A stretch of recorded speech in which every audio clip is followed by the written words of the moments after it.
Hai hai hai, welcome to my channel. Kali ini kami akan membuat video metode pembelajaran kearsipan bab 11 tentang penyusutan arsip. Nah, kalian ingin tahu lebih lanjut tentang penyusutan arsip? Tonton terus ya, enjoy! Apa sih itu penyusutan arsip? Berikut pengertiannya. Pengertian penyusutan arsip dalam Peraturan Kepala Arsip Nasional Republik Indonesia Nomor 37 Tahun 2016 tentang Pedoman Penyusutan Arsip dijelaskan bahwa penyusutan arsip adalah kegiatan pengurangan jumlah arsip dengan cara memindahkan arsip inaktif dari unit pengolah ke unit kearsipan, pemusnahan arsip yang tidak memiliki nilai guna, dan penyerahan arsip statis kepada lembaga kearsipan. Tujuan penyusutan arsip seperti telah dijelaskan bahwa organisasi perlu melakukan penyusutan arsip guna mengurangi arsip yang disimpan baik dengan cara dipindahkan, dimusnahkan, maupun diserahkan. A. Efisiensi dan efektivitas pengelolaan arsip. Dengan adanya penyusutan, maka akan diperolehnya efisiensi dalam hal ruang penyimpanan, peralatan, tenaga pengelola, biaya pemeliharaan, dan perawatan. B. Menjamin ketersediaan arsip. Kegiatan pemindahan, pemusnahan, serta penyerahan arsip akan memisahkan antara arsip yang penting untuk disimpan dan yang sudah tidak penting lagi.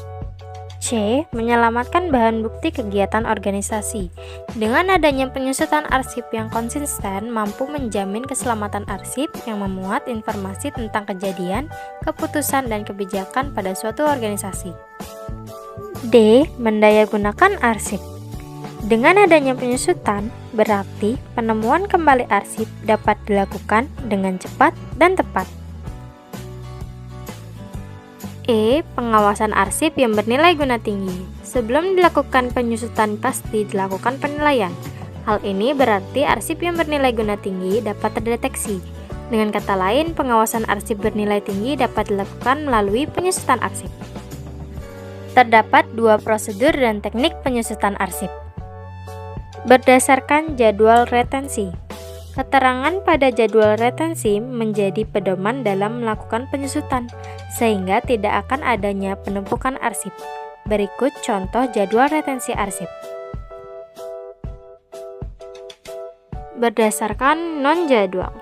Penyusutan yang dilakukan suatu organisasi ketika organisasi tidak memiliki jadwal retensi arsip dan tidak mempunyai program penyusutan arsip secara periodik, serta kondisi arsip organisasi tersebut tidak teratur.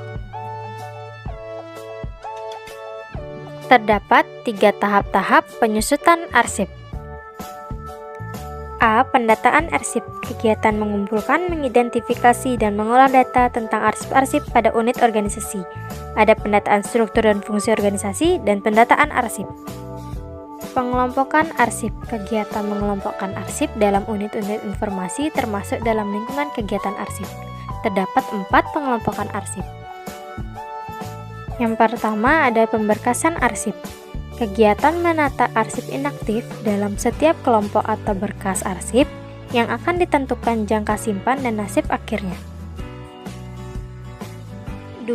Pendeskripsian arsip. Kegiatan menguraikan informasi setiap seri arsip yang disatukan dalam susunan kesamaan, masalah, urusan, dan jenis. 3. Penomoran definitif dan penataan visi arsip. 4.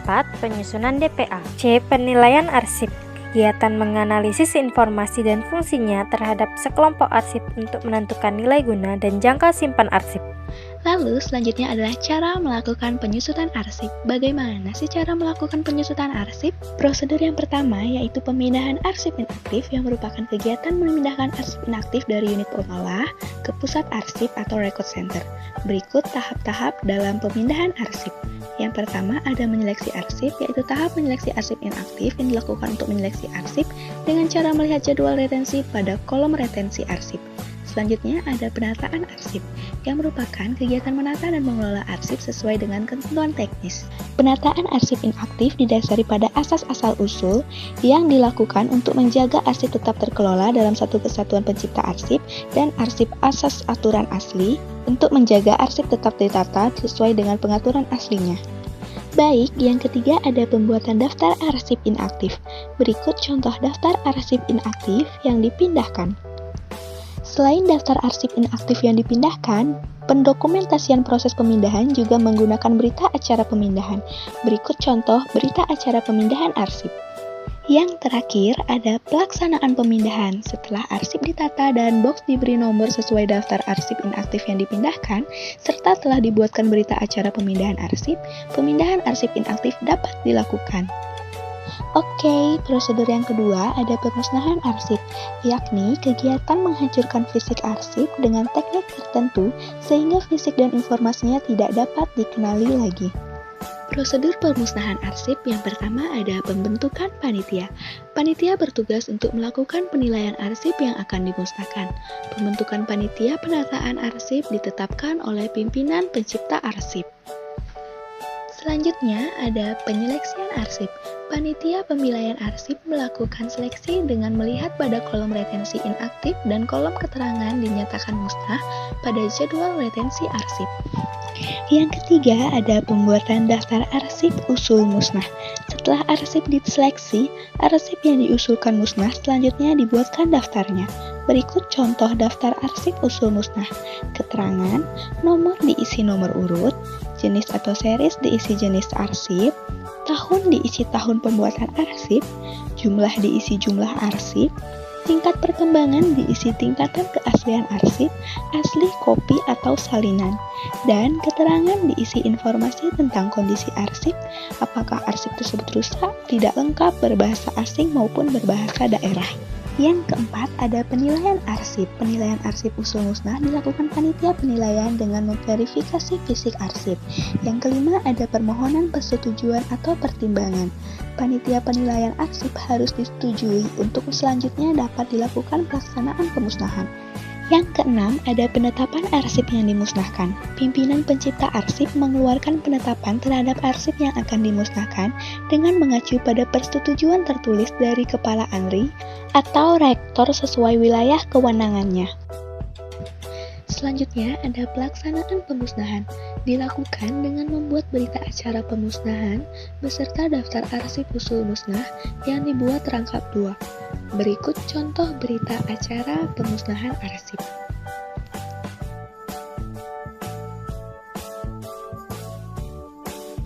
Selanjutnya ada teknik pemusnahan arsip. Yang pertama ada pencacahan.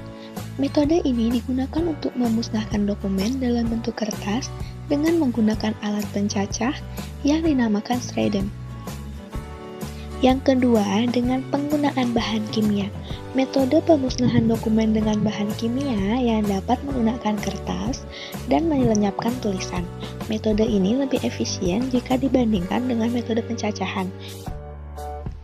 Yang ketiga ada pulping, yakni metode pembuburan kertas, yang dimana dokumen yang dimusnahkan ditampung di dalam bak yang berisi air, kemudian dicacah dan dialirkan melalui saringan. Hasil pembuburan berupa residu, kemudian dipompa ke Hexderaxator yang memeras air hingga hasilnya adalah lapisan bubur. Oke. Prosedur yang ketiga ada penyerahan arsip statis yang merupakan penyerahan arsip yang bernilai guna permanen yang telah lewat masa simpannya dan dinyatakan tidak operasional di unit penciptanya. Prosedur penyerahan arsip statis yang pertama adalah penyeleksian dan pembuatan daftar arsip usul serah. Yang kedua adalah penilaian arsip yang dilakukan verifikasi secara langsung. Yang ketiga, pemberitahuan penyerahan arsip statis. Ke pencipta arsip memberitahuan penyerahan arsip kepada lembaga kearsipan. Yang keempat adalah verifikasi dan persetujuan. Yang kelima adalah penetapan arsip yang diserahkan ke lembaga kearsipan. Dan yang terakhir adalah pelaksanaan serah terima. Berikut adalah contoh berita acara serah terima arsip. Baik, sekian video pembelajaran kali ini. Terima kasih buat kalian yang sudah mau menonton sampai akhir. See you in the next video. Bye-bye.